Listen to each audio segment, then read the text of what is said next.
Hello, everyone, and welcome to our review of Liverpool. Wait, this is a West Ham channel, I hear you say. Well, you are correct. But because of the delay in the fixtures are postponed until, well, the 4th of April as it stands, but we expect it to be further back than that. So, what we're going to do is we're going to do one video per every Premier League club, giving our opinion on their season thus far. So, you're a Liverpool fan tuning in. Don't expect us to have the same knowledge as you do. This is from a West Ham fan's point of view. So, Gonzo, Liverpool.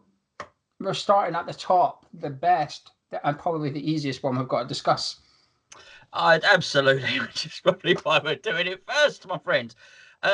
Wonderful, wonderful football team. I really do. I think they're fantastic. I've said for so long, and not just because of Man City, I said it about Barcelona. It used to bore me to tears. Xavi to Iniesta, back to Xavi, back to PK, back to Iniesta. I hate that football. I know the purists love it.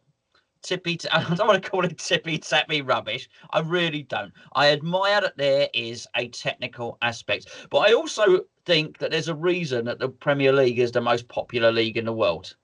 Why more people from overseas, from other countries, tune into the Premier League than they do the Spanish league.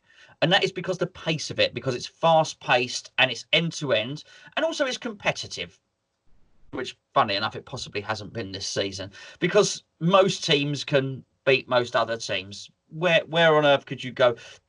Can Getafe go and before they play Real Madrid or Barcelona have a chance of winning? I think more or less you'll say no, and you'll expect a 6-0 win for one of the super clubs. Can Burnley go and turn over Manchester City?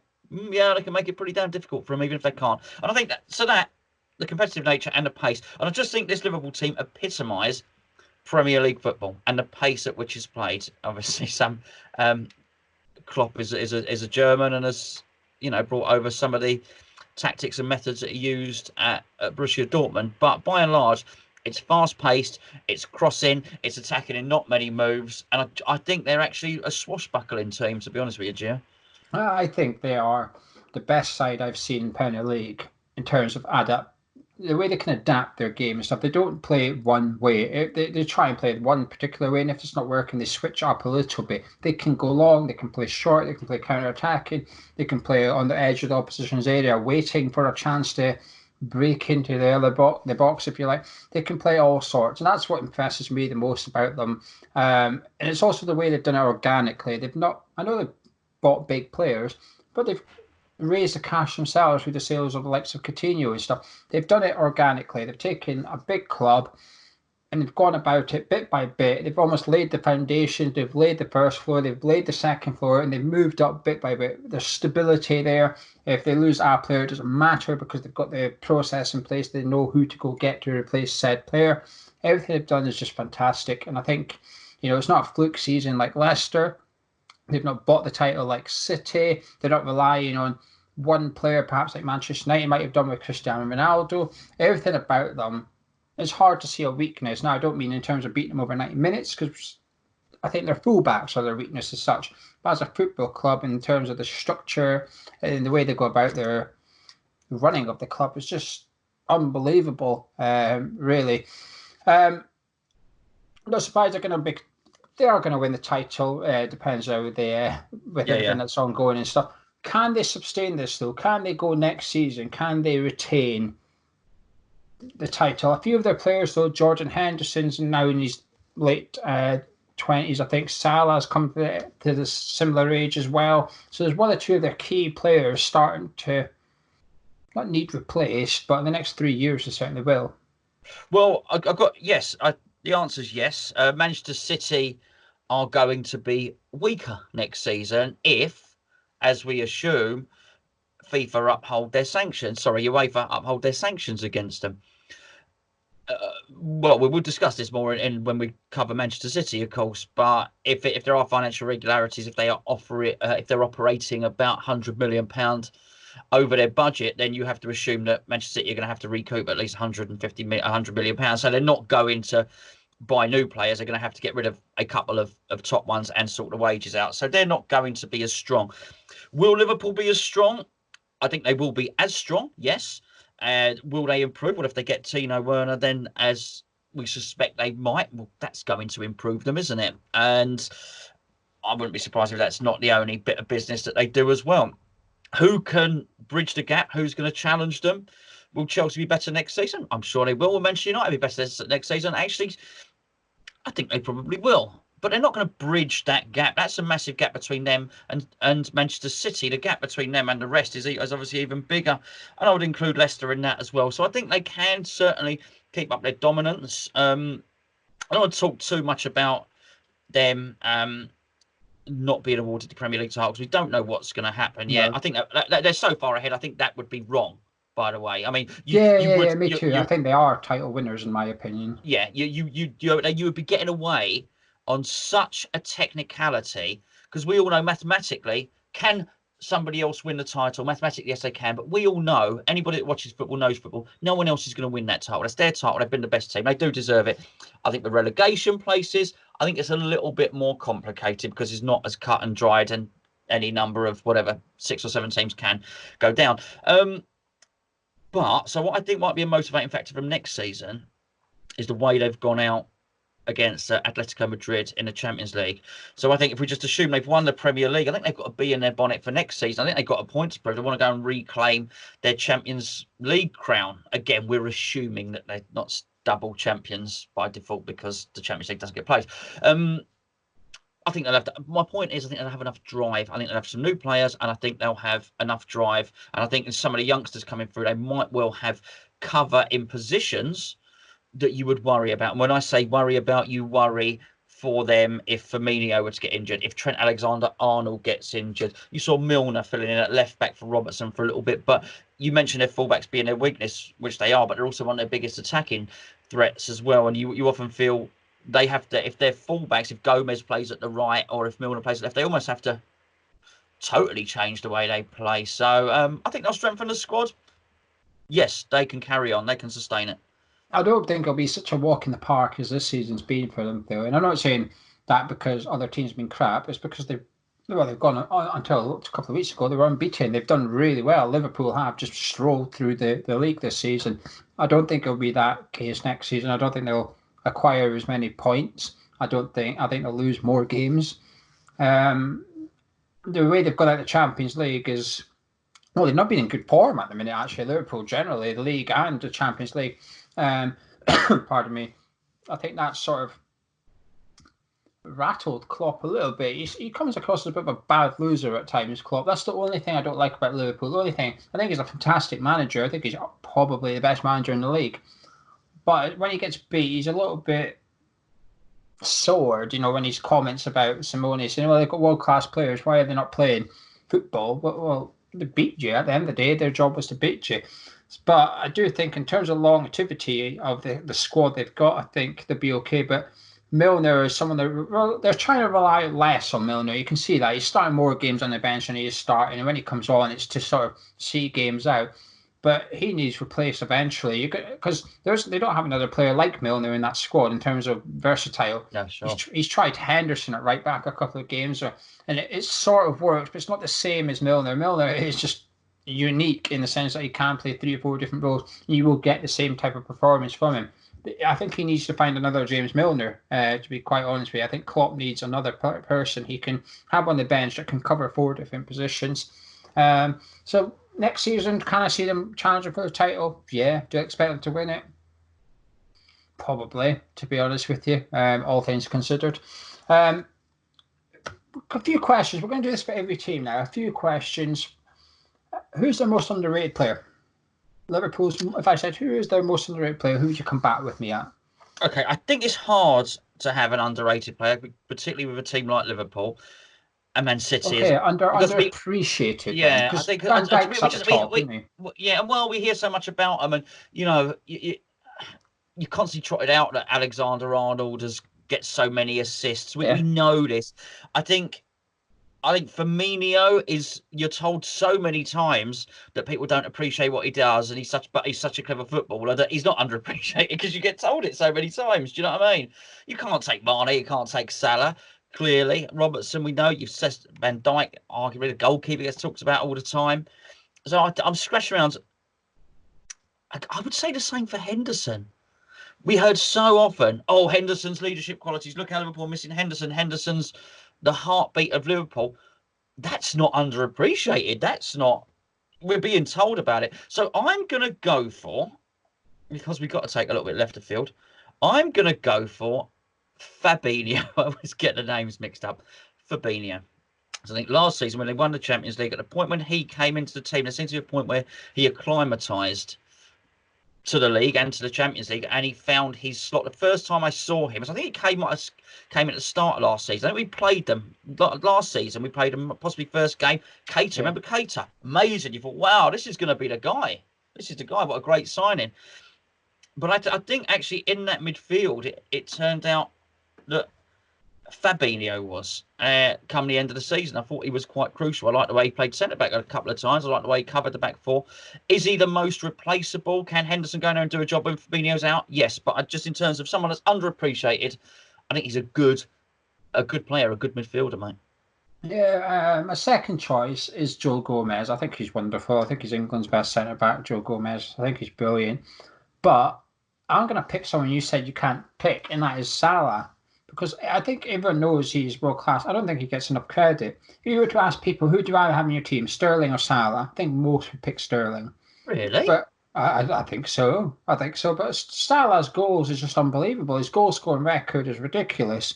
And I don't think he gets the level of appreciation he deserves. Actually, believe it or not, I'm one of them. I am not Salah's biggest fan. I watched games. And I actually noticed not the chances he misses, but I noticed a selfish streak in him more than what he contributes to the team, if that makes sense. Too often I'll see a Liverpool attack breakdown. I think, well, that was Salah's fault for not passing the ball. Salah shouldn't have shot there. Salah should have passed it.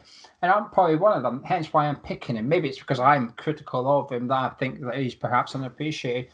But I don't see him get as much praise or credit on social media as Mane does, as Sterling does, as De Bruyne does.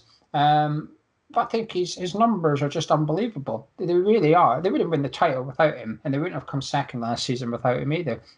Incredible signing. Player that you would sign at West Ham? You said you want to give it... Yeah. Say what you said to me before this video, though, so as people know. We're going to keep it realistic. Okay, we're going to do this for every team. So obviously, when we come to Norwich, we're probably going to pick who we think is their best player. But for Liverpool, Man City, we're going to have to pick players that we think could realistically step down to West Ham. So you've probably only got 3 or 4 players to choose from, really. Absolutely. Unless you want a loan signing, I'll let you have a loan signing. You could have Brewster or Harvey Elliott on loan. I'll let you have them. No, I think we'll go with a realistic and a permanent transfer for me. And there's obviously not many. I wouldn't take Shaqiri for reasons I don't even think I have to explain. I wouldn't take Shaqiri. So for me, I look when you mentioned it and said we were going to do this, there was 2 names that sprung to mind. One was Oxlade-Chamberlain, and the other one was Origi. All right. And I know there'll be people shouting at their mobile phones. Hopefully not on the train, otherwise you look a bit weird. But shouting at their mobile phones. Oh, you West Ham would never sign Oxlade-Chamberlain. I know, but we had to rule out Salah and Van Dijk and these wonderful players. So there's lots of reasons for West Ham signing Oxlade-Chamberlain. But the more I thought of Origi, I thought, oh yeah, hello.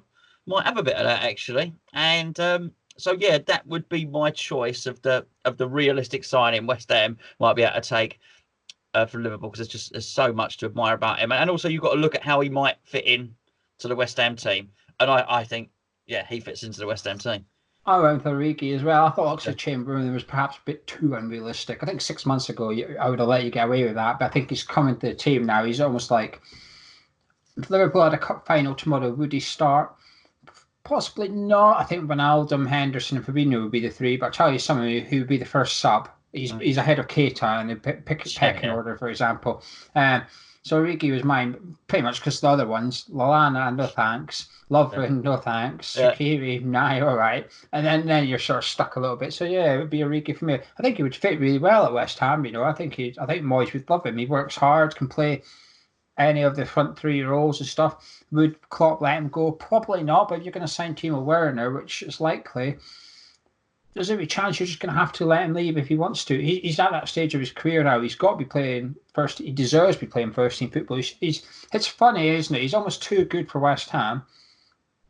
and too good for Liverpool's bench. So where is he going to go? I suppose Wolves or Leicester's maybe the answer there. There is a bit of in between West Ham and Liverpool's bench. So I think he fits in there. So yeah, Origi's a good shout. I'll give you that one. Their player of the season so far. It's Mane, isn't it? Well, it's going to be, in it. Yeah. I mean, I wanted to say something a little bit creative, but it is Mane.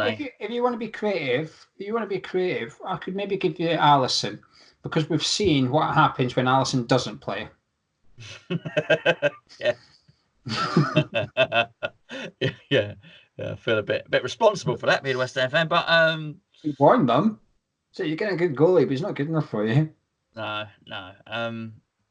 That being said, I do think Adrian played his part initially in the league, and I don't begrudge him a league winners medal. I'm actually quite pleased for Adrian. I mean, he was such a loyal servant at West Ham and didn't moan when he was number 2. But I think the fact that he did turn out to be number 2 at West Ham and not number 1 probably tells you what standards he is. So, do you think they need to replace him in the summer, Liverpool? Is Adrian good enough for second choice, or do they actually need to upgrade their second choice keeper? Well, I think there's 3 or 4 things Liverpool need to do in the summer, and I say that with the utmost respect, and I say that in the belief that they are the best team in the country. But I think if I was Liverpool, there'd be, and it's probably 3 positions, maybe 4 that I would look at just to. I think Liverpool was so close and so good, and so dominant. I almost think they're 4 players away from being impossible to budge. So I'd probably look at. But I thought that was another question, wasn't it? Yeah. We've got that coming up. But, I'll go with Mane. Mane is their player of the season. I think for the first half of the season, I think there was no contest with Mane, but he's been injured a little bit, and he's not quite hit the dizzy heights. But I still do think he's their player of the season. The one that would push him close for me isn't Alisson. I think Alisson could be their most important player without being their best player. That makes sense because of what happens when he's not in the goal. Van Dijk could also take that position. Yeah. But I think Fabinho would push him close for me. I agree with you. I think he's just oozes class in the middle of that pitch whenever I watch him play. The amount of attacks he breaks up and stuff, it allows them to play on the front foot. He allows Salah and Mane to sometimes relax on their defensive duties a little bit. To be fair, Mane's really hard working. Mane gets back a lot more than people give him credit for. But he allows you to do that because you've got someone in there. It's a bit like Ndidi at Leicester. You take him out, all of a sudden, you don't get as much attacking flexibility as you do with someone who's clever in there. So I'll say for Mane. Now we're on to that question. What position would you strengthen? I mean, hark at us as a West Ham fan judging what Liverpool should be doing this summer. But we're going to do it anyway. It's our channel. What do you think you should strengthen? Okay, I think the first thing I'd probably do... Well, not the first thing. I'd do... There are a few things. It sounds ridiculous, doesn't it? But I just think they've not just been fortunate with injury, because I think that does a disservice to Klopp. I think Klopp's managed whatever injuries they've had quite well. So, yeah. But I do think, whilst I like Origi, I think they'd probably be in trouble if they had an injury to Firmino for too long, because I don't think you'd want Origi in there every game, because he does change the way they play quite a lot, as you've alluded to in the past. Obviously, he's not of the same quality. So I thought for a little bit there they might want to do something there. Now I think with Werner they may well be addressing that. So clearly they're on there. I think in terms of the injury, as I mentioned earlier, I think to the fullbacks they're a short step away from having what they would deem a crisis. And it's Alexander-Arnold or Robertson. Yes, can Gomez go out and play there? But you don't want him to. You want him to stay at centre-back. So I would probably be looking around for someone who was relatively two-footed, or someone that could excel in one of the 2 positions. So I would almost want a cover fullback, but not in the James Milner sense of someone that can cover all positions. A fullback that could go both sides. Is such a player around? I don't know. Or you get one, what you must do when you get that one is he must have the delivery of Robertson and Trent Alexander-Arnold, or close to it. He's got to be able to deliver those deep crosses, the one where you don't need to get to the byline. I think that's one. And the other thing, if there is any criticism at all, and when you look at them knocking on the door for Atletico Madrid, which they invariably did time and time again, I sometimes think they missed Coutinho. in that central creative position. I know, yes, he would start on the left, he'd move in, but as we have this conversation before, don't we, of course. But somebody just that killer, that really cultured, wonderful pass. Well, they've got Minamino, haven't they? I think that's why they've signed him. Maybe I've not seen it yet. I've not seen him unlock it. When you are a Liverpool, when you're a Man City or any one of those clubs, people will put 2 banks of 4 or whatever, or sometimes 2 banks of 5 or whatever it may be. You've got to break them down.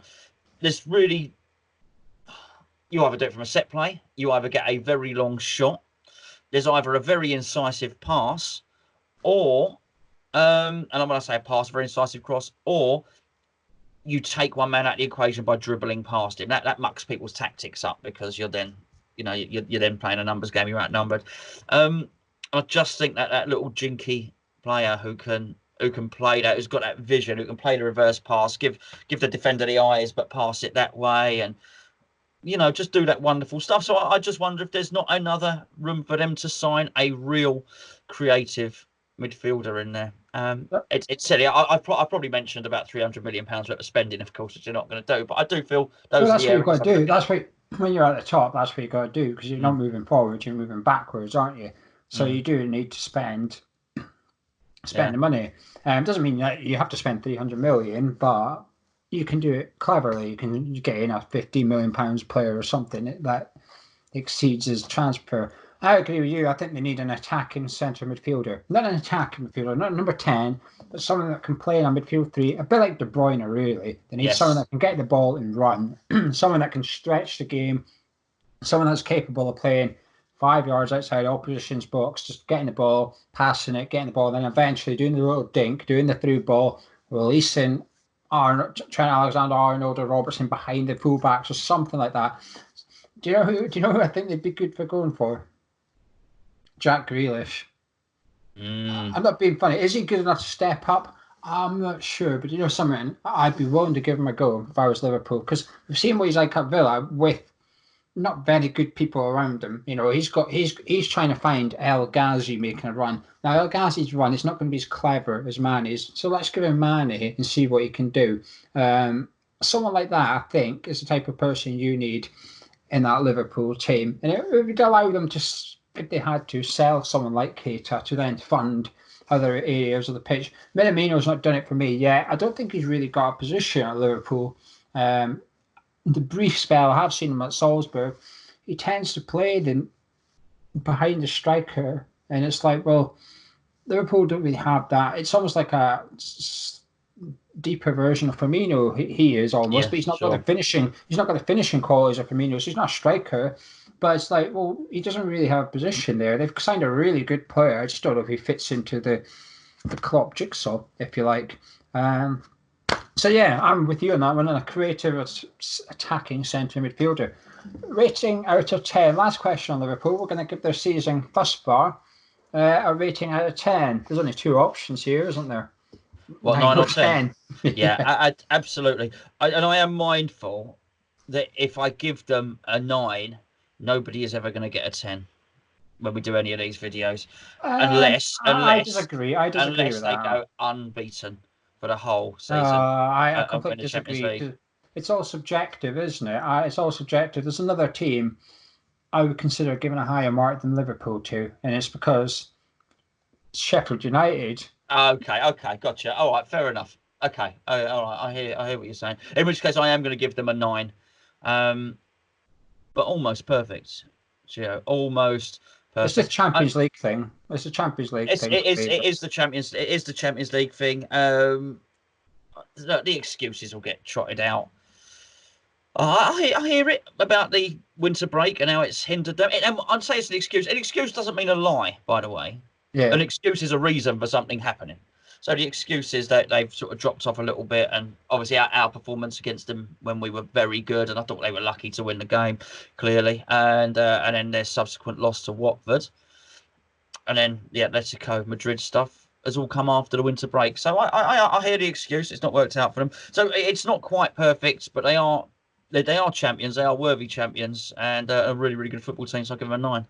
9 for me as well. It's just the Champions League. It's a -1. I felt that they were a victim of their own success and the extent that expectations are so high, but they might as well have just kicked in the back of the net at one point during the game in the extra time for Atletico Madrid. I know it's Adrian's fault pretty much. He's poor his kicking, and then he's didn't really do very well trying to save it. And then their Morata's goal was, again, he should be saving that. The keeper should be saving that one. So it's just they didn't quite get far enough for me, but they were beaten by a very well organised side. But the thing is, Liverpool were ahead in that leg. In extra time, Firmino scored. They went up. Liverpool needed to do an Atletico Madrid, where they sat back and said, "Now we're shutting you out for the see how you like it," and they couldn't do it. And when at the very start, I said the thing I liked about Liverpool the most is the way they can adapt. Well, actually, what I liked the most about Liverpool is actually their downfall against Atletico Madrid. They weren't able to adapt well enough or quick enough, and that was to go back, set up their two banks of 4 or 5 or whatever, and say you're not getting past us. Yes, it's an individual error by Adrian, but the boy didn't pick it up on the edge of the box and score. He picked it up in the middle of the park and still had a pass to play, and the defence was still there in front of him to help stop it going in. But yeah, it's a 9 for me. By no means a bad thing. Anyway, anything else you'd like to add about Liverpool, or is that our Liverpool review done? I think we have blown a lot of smoke up there. What's it? Hopefully a Liverpool fan. I mean, but what are we going to do? Make up bad stuff that doesn't exist? They're a really, really good football team.